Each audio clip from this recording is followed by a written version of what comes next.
I think one thing I'd like to talk about is, funnily enough, what I learnt our reading last night um, about that War of Art. Oh, Oh, what Art of War is it? War of Art. what about?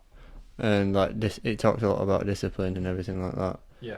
Um, and he talked about the fundamentalist and the artist and how they both can coexist, but they can't resemble one person because the fundamentalist looks back at religions, time frames, and eras which eventually have obviously got come to some sort of downfall, whether it's like the Greeks or whatever. And an artist is somebody who appreciates everything and looks for a better future. So the fundamentalist is being the opposite and saying, look at what the traps we could be tripped up by. What are we going down these paths and everything like that. Mm. And it kind of shows two frames of mind with like discipline and how you can be either always looking over your shoulder at things that have tripped you up before, a bit like you with your lists, like Yeah. avoid these things, Yeah. you'll do well, or you can be an artist in a way and almost look forward to the future, welcome everything that comes in, and embrace Use it as everything. inspiration. Yeah. One thing that I took on board in a bit of like the personal development journey. Sorry about that. One thing that I can't remember who it was recommended, but they basically I wrote down I think it was called a breakdown list or something like that. So, you might have X amount of habits that you're trying to build, but in the process of building those habits, you're going to have things in there that that you do that will stop you from building it. So you write those things down and make sure you avoid them. So one thing that I did, I made a list of all these things. So it was things like watching FIFA videos. I probably spoke about this before. That's probably my catchphrase, that. But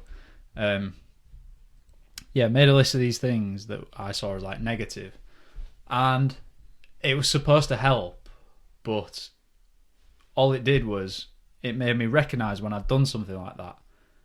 And instead of that, say if I watched a FIFA video and I told myself I wasn't going to watch it, it just made me feel shit. I was just like, oh, fuck's sake, what am I doing? And it's a bit similar with what I do at the minute with the tallies. When I'm keeping a tally of like how many days that I've not done this and how many days that I've done that and whatever. When that tally goes clean, when I've done the thing that I'm trying to not do, it can be a bit demotivating.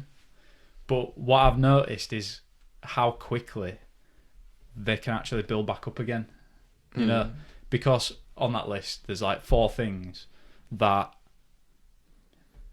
can all be done on one day. So I'm actually adding 3 things to the tally when it's only been one day, and that little, that's a bit of a boost.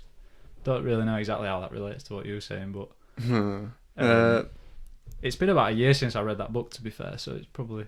Well, thinking about what you're saying about it being demoralising and everything, I think that's obviously the point, isn't it? It's like trip off a switch in your brain that tells you that was wrong, don't do it. And yeah, you might get tripped up by it by 5, 10 times or whatever. And every time it's a bit of a blow to your ego because you can't control yourself. But I kind of like that, and I kind of need humbling a lot of the time, just because I'd prefer to be... It's just obviously the way I think about it.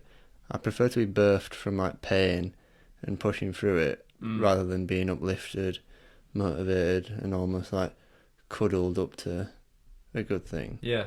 But that's just my point of view, and I think about stuff like when when you work out and you listen to people who work out and they're like, oh, don't be a bitch, stuff like this, and like tell yourself do one more, stuff like this.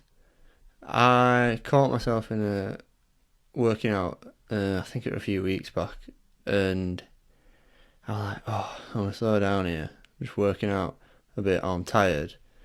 I just remember thinking to myself, like, he's tired. And then, like when you listen to people working out, they're telling themselves, like, oh, one more, fucking give it more, something like this. And yeah. talk to yourself, push yourself. That's something I've not been doing while working out, or at least pushing myself to utter pain or whatever. To failure. Yeah, and it just makes me think that maybe I am putting on a front with like saying stuff like discipline and stuff. So I'm kind of like calling myself out almost. That's what I'm trying to say. I'd prefer to be a bit like, like we just had footy training last week. Yeah. And I was fucking absolutely blown out my ass after that. Me too. And well, yeah. And like you might some people probably went off for that session and were like, "Oh, that was shit. That I feel like shit." I definitely did feel like shit, but I thought back to it and I was like, I'd have probably worked 50% as hard as I did in that training section if I did it privately, because I wouldn't have had the It's the accountability. That's what I was thinking the whole time you were talking. You talking about these things, not just you, me. Anybody who talks about habit building, workout routines, anything, the easier thing to do is to keep it to yourself, because there is a little bit of a stigma, like when somebody's talking about the fitness regime or whatever. There are always going to be those lard asses who sit there and they think, "Oh, fuck off talking about your fitness. Have a beer, have a fucking bag of crisps and enjoy your life." There's always those people, right?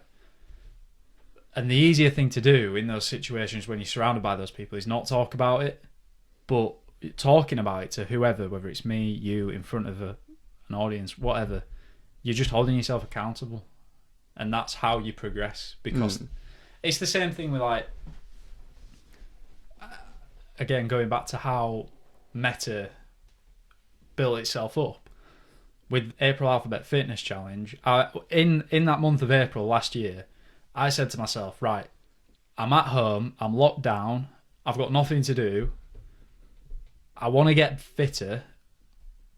Why don't I just make myself accountable by pretending, like, putting on almost this persona of being like fitness guy who just never stops, right? And almost shaming people who I know are fit, and some of those people fitter than me, but giving myself that bit of motivation by calling them out and saying, "I've done this, bet you can't do it." It made me more motivated just from doing that as well. But this year, what?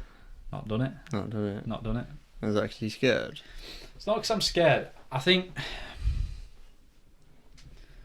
because I originally did plan on doing it again. However, I didn't quite realise or work out how I wanted to do it differently, because how it was last year, obviously, I think it was on the 31st of March, I was laid, going to bed, and the idea came to my head, and I was like, right, I'm going to do that tomorrow. And I just acted on that impulse, and I woke up and I said, pick up the camera, go out, do it. And the funny thing was, I fucking did it, and then uploaded the video, because it was the 1st of April, April Fool's. The first minute of the video was this stupid intro of me talking about it. Do you remember? And I came out pretending to be gay, and then that was it that uploaded. Though it were only the first minute. So I had people messaging me like, "Are you really? Are you really?" I was like, "What do you mean?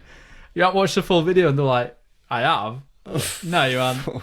Only a minute had gone up. Oh god. So then I had to upload the full thing, and it was after 12, so I made myself look like even more of a knob.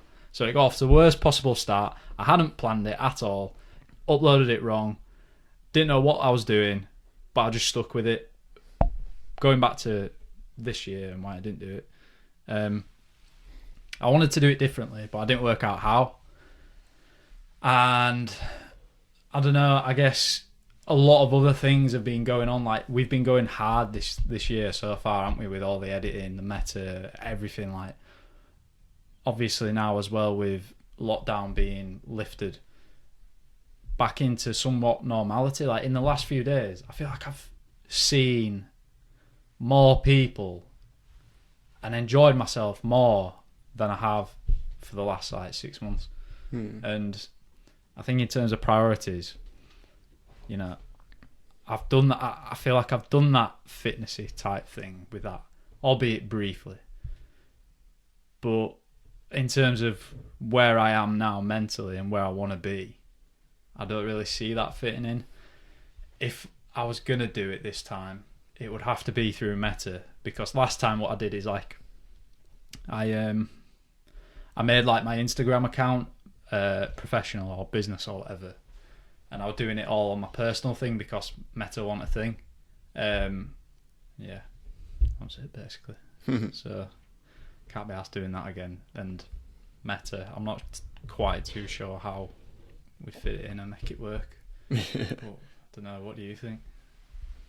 I think, just thinking about stuff like you're saying about circumstances changing, it should be like malleable. And this isn't obviously directed at you or anything. I'm just thinking like, what I was thinking about is summer and stuff out.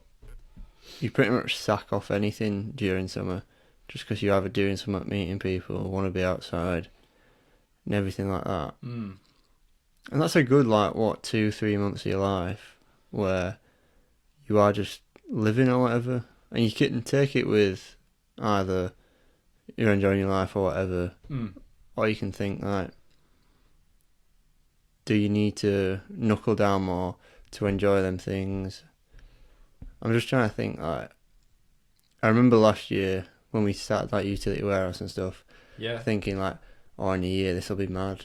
And then it just never did it. And that's completely my fault because I tried it, had a little success, and stopped. And that's it. And that's just how it was. It's just like you said, being accountable and stuff like that. You just need a fucking slap on head or something. Yeah. Sometimes. Whereas I think this is the difference. So last year, like I said, didn't have anything really going on because we'd just been thrown into lockdown. And like I said, my main focus was to get fitter. Right? Fast forward to now, 1 year on. I am fitter. I'm not where I want to be, but I am a lot fitter than I was even back then. And whereas last time I didn't have a lot else going on in my life, now, I suppose to summarise what I'm trying to say, I have a lot going on in my life as well as continuing this fitness pursuit. So, I don't know. I just don't feel like I need to shout that from the rooftop like I did last time. Yeah. But, I don't know. A year ago I was doing drinking challenges and wetting the bed. Wetting the bed? What, did you wet yourself that night? 2 times. Twice? Not in the same night. Hell. Not in the same night. Jesus. So it was obviously people were doing their neck nominate challenges. And when we'd just been thrown into lockdown, it seemed like everyone was just getting pissed and downing beers and just saying neck nominate whoever, weren't they? Did you ever do one? No. Surely you did. No, I don't believe that. Surely you did. Nah, I'd remember if you knock did. it. It's me because I'm next to the thing. Oh. Sorry, I'll move. No, I didn't. But yeah, I was drinking. I drunk way too much, right? And because you're necking these beers, I was necking like 8 pints, just downing it every time. I remember one night I was laying on my back in my bed and I just feel my stomach like out here and I was touching it just rock hard. Do you know, because I had just so much liquid in there. I was just laying there thinking, fuck. Big shift that, like, drunk a lot there. Woke up, wet bed. Woke up, soaking sheets. Jesus. And that morning, I remember looking at myself in the mirror, obviously feeling hungover, being in that situation. I thought, what has your life come to? Like, what actually are you doing? What have you done? And then, learning from that mistake, did it again the next week. Oh, but that was just such a weird time, man. And